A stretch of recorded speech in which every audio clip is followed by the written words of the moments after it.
ሰላም ጤና ይስጥልኝ የጠበቃ ዩሱፍ የዩቲዩብ ቻናል ቤተሰቦች በተለምዶ አንድ ሰው አንድን ቦታ ለ15 ዓመት ያክል ከያዘው ከተገለገለበት ከተጠቀመበት የራሱ ይሆናል የሚል አነጋገር አለ። አንደኛ ይህ ከህግ አንፃር እንዴት ይታያል? ሁለተኛ እውነት ከሆነስ 15 ዓመት በመያዙ ብቻ ባለቤት ይሆናል ወይ? ማሟላት ያለበት መስፈርቶች አሉ። 3 መስፈርቶች።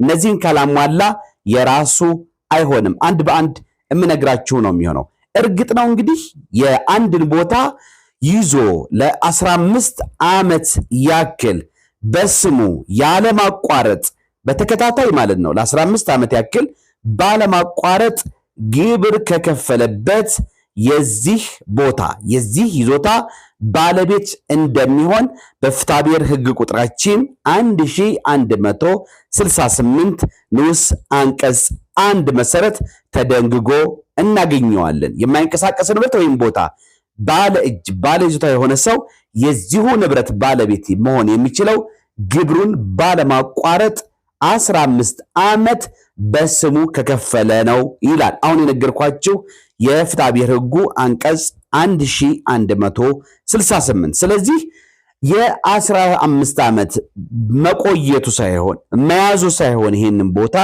አንደኛ የመጀመሪያው መስፈርት ልብ ብላችሁ አዳምጡኝ፣ ባለማቋረጥ 15 ዓመት ሙሉ በእያንዳንዱ ዓመት ለ15 ዓመታት ያክል ባለማቋረጥ ግብር መክፈል አለበት።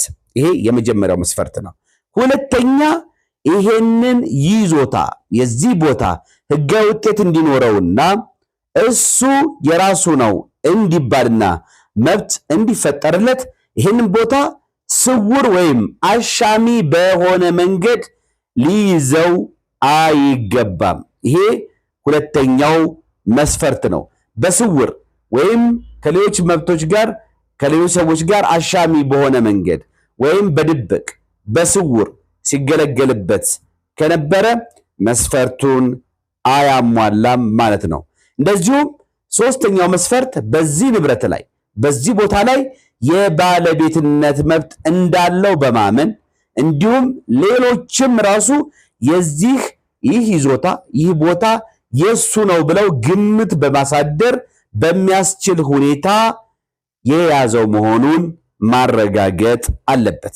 እነዚህ ሁኔታዎች ከተረጋገጡ የዚህ ቦታ የዚህ ይዞታ ሰው ባለማቋረጥ 15 ዓመታት በስሙም ግብሩ መክፈሉ ከተረጋገጠና የያዘበት አግባብ ስውር ወይም አሻሚ ካልሆነ እንደዚሁም ደግሞ ራሱ የባለቤትነት መብት እንዳለው በማመን ከሆነ ሲገለገልበት የነበረው ሌሎችም ዘንድ ያለው እምነት አስተሳሰብ ይህ ይዞታ ይህ ቦታ የሱ መሆኑን በማረጋገጥ ከሆነ እነዚህን 3 መስፈርቶች ካሟላ እርግጥ ነው በተለምዶ እንደሚባለው ይህን ቦታ ለ15 ዓመታት ያለማቋረጥ ግብር እየከፈለ ያዘው ሰው በሕጉ የዚህ ይዞታ የዚህ ቦታ ባለቤት እንደሆነ ይቆጠራል። ውድና የተከበራችሁ የፕሮግራም ተከታታዮች፣ ስለዚህ ይህንን አውቃችሁ እንግዲህ በዚሁ አግባብ ከሚነሱባችሁ ክርክሮች እንደዚሁም ከሚነሱባችሁ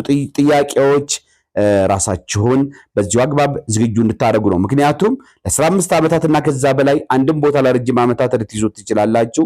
ከግለሰቦች ከመንግስት አካላት ክርክር ሊቀርብባችሁ ይችላል እና አንዱ በፍርድ ቤት ልታቀርቡት የምትችሉት መከራከሪያ ምንድነው?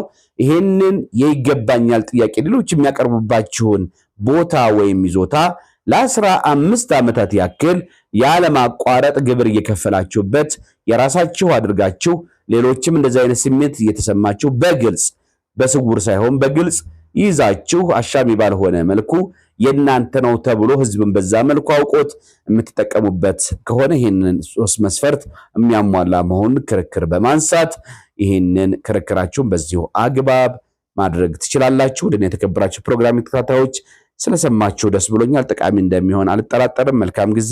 ባይ